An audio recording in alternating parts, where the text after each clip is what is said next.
नमस्कार शेतकरी मित्रांनो, जय शादूर मित्रांनो. आनंदाची बातमी आहे की जे काही आपलं सन 2023 साली खरीप हंगामातील झालेल्या कापूस व सोयाबीन उत्पादकांचं झालेलं आर्थिक नुकसानीपोटी शेतकऱ्यांना जे काही अनुदान देण्यात येणार आहे त्याची तारीख आता फायनल झालेली आहे मित्रांनो.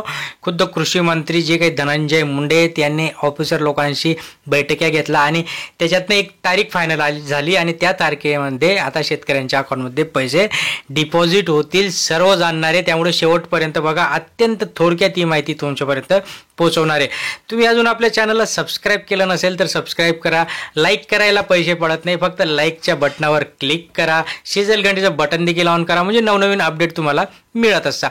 सन 2023 साली झालेल्या आर्थिक नुकसानीपोटी शेतकऱ्यांना कापूस आणि सोयाबीनसाठी हेक्टरी 5,000 रुपयांपर्यंतचं अनुदान मिळणार आहे आणि कापूस आणि सोयाबीनसाठी असं 10,000 म्हणजे 20,000 रुपयांपर्यंत तुम्हाला अनुदान हे मिळणार आहे. आता याच्यासाठी काही शेतकऱ्यांचं जे म्हणजे आपण याच्या आधी पण बोललोय पण थोडक्यात एक ओव्हरव्ह्यू. याच्यासाठी KYCची अट घातलेली आहे. याच्यामध्ये ज्या शेतकऱ्यांचं KYC झालेलं नसेल अशा शेतकऱ्यांना KYC करणं बंधनकारक होतं. ओके. त्याच्यानंतर जे काही सामायिक क्षेत्र होतं त्या सामायिक क्षेत्रासाठी लोकांना आपले 3-4 लोक मिळून एकाच अकाउंट नंबर द्यायचा होता आणि ना हरकत प्रमाणपत्र तिथे जमा करायचं होतं.